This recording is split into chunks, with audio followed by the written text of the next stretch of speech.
two things. There is nothing called as best practice. It's a good practice. Yeah. You never achieve the best because the market keeps on evolving. So you need to keep on preparing and agile, whenever a system needs to be adaptive. So whenever it is required, you can integrate and you can improvise that. Now, coming to very specific thing about the treasury automation, I'll start first with the automation and then come to, our practices. So what we realize is that typically, if you look at the ERPs, the best ERPs in the world, whichever are available, they're not good TRMs. They don't have, good TRMs. That's what my practical experience has been. So for that reason, you actually need a market-facing team who can develop in a good TRP for you. The second realization was that you can have an absolutely fantastic TRM available to you. You can have create an absolutely well-developed, well-suited channel for you. But what if all the channel partners are not part of that ecosystem? How does the system is going to function? Because ultimately, let's say you're doing a trade.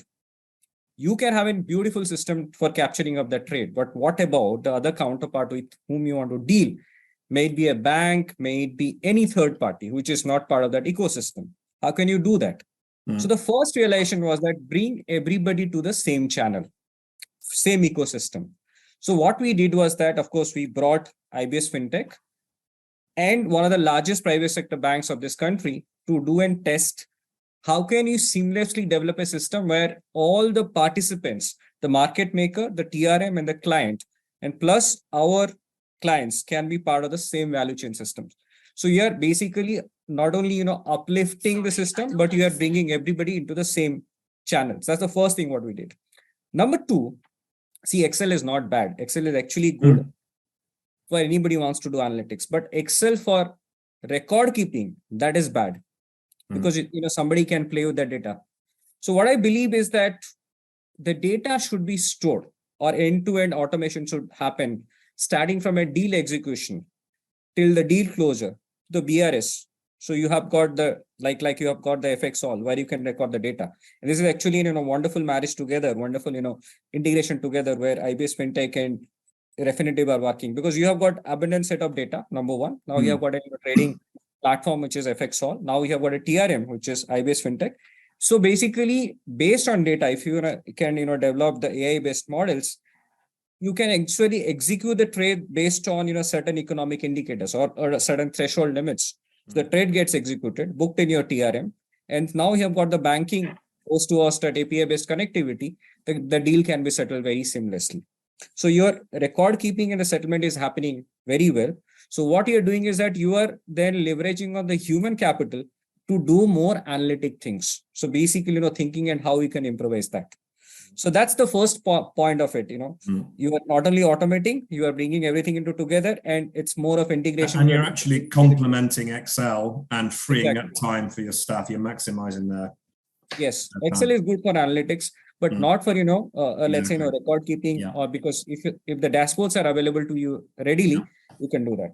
Now coming specifically to Wipro, what are the things what we are doing?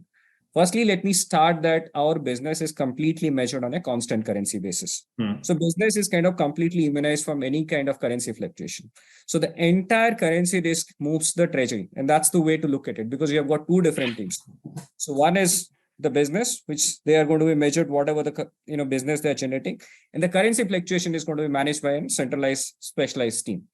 Number two, we do not look at netting of the currencies because what we realize in the last couple of years, netting is, if somebody believes that he can manage the currency risk on a net basis, that's a myth. You cannot do that. Any timing mismatch is going to completely spoil your hedging basis. And we have seen, lead and lag between your receivables and the payables. So basically what you need to do is that you need to target both of this and you keep on improvising both the realized rates for your imports and for your exports. That's the number 2 point.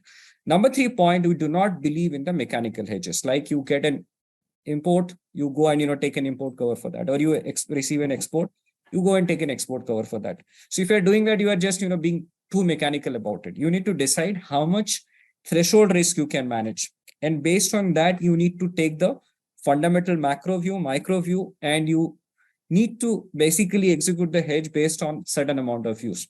Now, if since business is completely immunized for any kind of currency fluctuation, business is not bothered about reporting currency, how it's going to impact you. So it's basically the role of the treasuries. And this process, the biggest thing is that you are not only looking treasury from a business function, you are looking actually treasury as a profit center, because how well you are capitalizing and improvising. Because personally what I believe is that no function today is a support function, every function is a business function, and that's how the world is evolving right now. So you are looking both as a treasury as a profit function, and at the same time you have got now measurable index, measurable metrics to look at how the treasury is adding value to the overall system. So that's the number 3 point. Number 4 point, right now we are working on the proprietary models. So basically to look at it, how we can execute the trades based on bot models. It's like if I have got my tolerance levels, which is in multiple regression with an looking at various factors, because we as humans, we have a limitation in terms of how many factors, independent variables we can build into a model and look at it where the currency is heading. So if we can do through that in AI based, so we will be able to execute the trades based on certain parameters, certain specific numbers, or we can define that, and then the system will keep on learning and then improvising that thing. So that's the part what we are working on right now. Last point is that, so extremely, as I started to reiterate my point, and again, Grover has put emphasis on that point, that liquidity will always define fundamentals. So see, interest rate risk can create impact on your profitability, but might not kill you. But liquidity is something which can kill you very, very fast. And historically, it has happened with Northern Trust. It has happened with the current banks right now. So you need to be very particular how well you are utilizing your cash for that matter. So if you can improvise your cash utilization with a predictive model, of course, you need that, you need to give that time for that predictability to come in. So that will give you immense value creation. And everybody is, the entire world, if you look at it, is more or less looking about how they can improvise their utilization of their liquidity, utilization of your cash, because every cash lying surplus, which is non-interest yielding for you. 6 months back, actually 1 year back, you are paying penal on that when the euro interest was negative. You are leaving $100, 100 euros in your account, you're actually getting next day 99 point something. So you are reducing your capital. So for that reason, it becomes extremely, extremely crucial how effectively your utilization, your cash part of it. So that's what we are working on it, how we can improvise on it. But as I said, every TRM to come into, or every system what you're implementing, it's a journey. You cannot expect in a time-bound approach that this is the best process, or this is the best practice, or this is the best system. No, it doesn't happen like that. You need to give that time so that the system can nurture along with you.